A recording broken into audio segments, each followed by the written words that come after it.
In this video, we're going to take a look at functions and continue our exploration of them. And particularly, we want to talk about inverse functions and look at them with a more critical eye as they start to get more sophisticated here. Most of the functions you've looked at this point are either linear or quadratic. We're going to look at some more interesting ones and what causes them to have inverses or not to have inverses.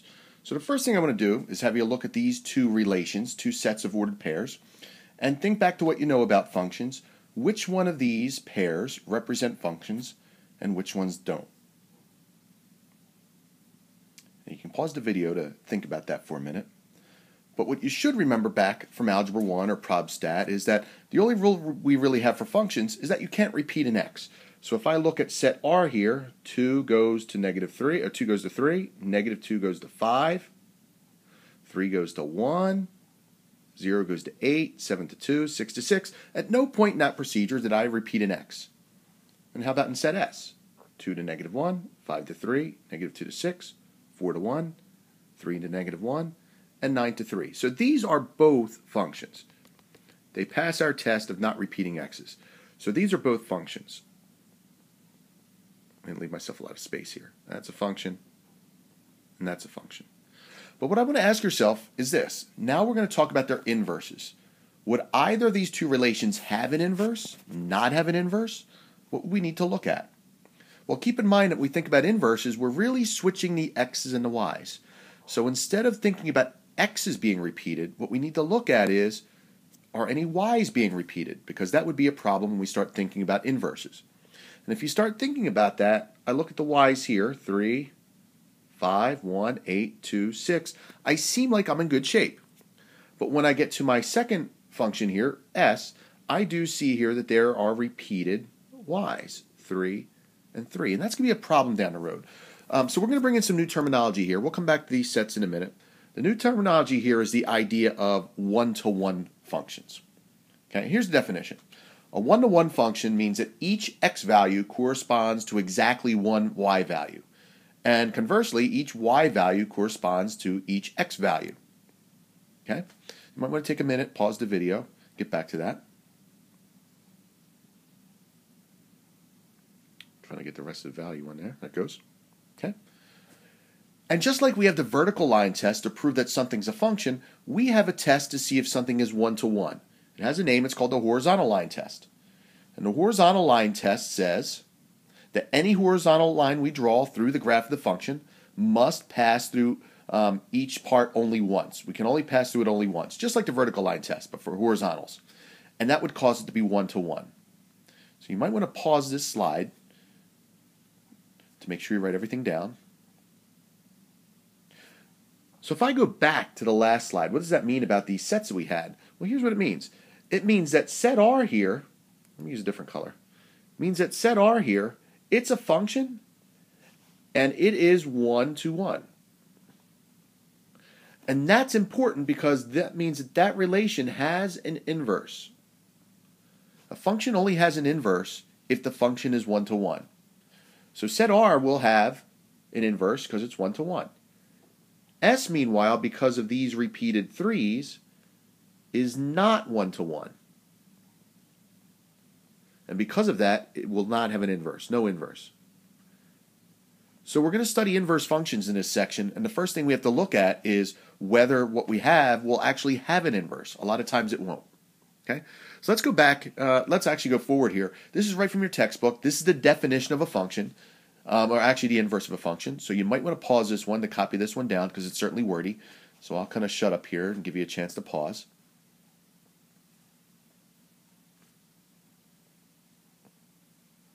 Okay, hopefully you've copied it, but here are the big points you need to remember. It's that when we have a function that has x, y's in it, the inverse just means you switch the x's and the y's. And notice the notation here. If I have a function f, its inverse is written like this. It is not an exponent, but that is notation when written next to a function symbol. That means inverse. And also, keep in mind what I have here. The domain of the function is the range of the inverse. And the range of the function is the domain of the inverse. It's this whole idea of the x's and y's switching. And we're going to see a couple of examples of that. Okay, now in the video here, I'm going to kind of whisper. So I'm going to give you a secret word right now. I want to see who's paying attention to the videos. Today's secret word is cowabunga. If you're one of the first 5 students to see me tomorrow and say cowabunga, you get Jolly Ranchers. So it's the first 5 students. Cowabunga, that's the word. Got it? Okay. Now we're going to move on. So now we're going to take a look at 3 examples of this in action. Okay? So first of all, we have y equals 2x plus 5. Let me get a different color here again. Let me get back to blue. Okay? Y equals 2x plus 5. I'm not going to draw it nicely. I'm just going to make a little coordinate axis here. I know that that graph looks like this. This is my f of x. It's 2x plus 5. And I would like to find its inverse. Well, before I start doing any manipulations, the first thing I have to do is to even show that it has an inverse. In order for 2x plus 5 to have an inverse, it has to be a 1-to-1 function. And if I start looking at the horizontal line test here, every horizontal line that I can draw will only pass through 2x plus 5 once. And I think it's fairly easy to convince yourself of that. So this is 1-to-1. And that means it is safe to proceed. That means this will have a function. So keep in mind the procedure. We've done it before. We write y equals 2x plus 5. We switch the x's into y's. And now we solve for y. So x minus 5 equals 2y. We divide by 2. So y equals x minus 5 over 2. And now that is my inverse function, which I'm going to write like this. And notice the notation, using the inverse notation. So I have a function here, and its inverse down here. The procedure is actually easy once you verify they actually have inverses. Here's your second one. Y equals x minus 2 cubed. This is f of x. Now, we don't have a lot of experience with cubed functions, but keep in mind their basic shape. Again, I'm only going to make a cheesy graph here. Cubes usually look something like this, like that S kind of curve.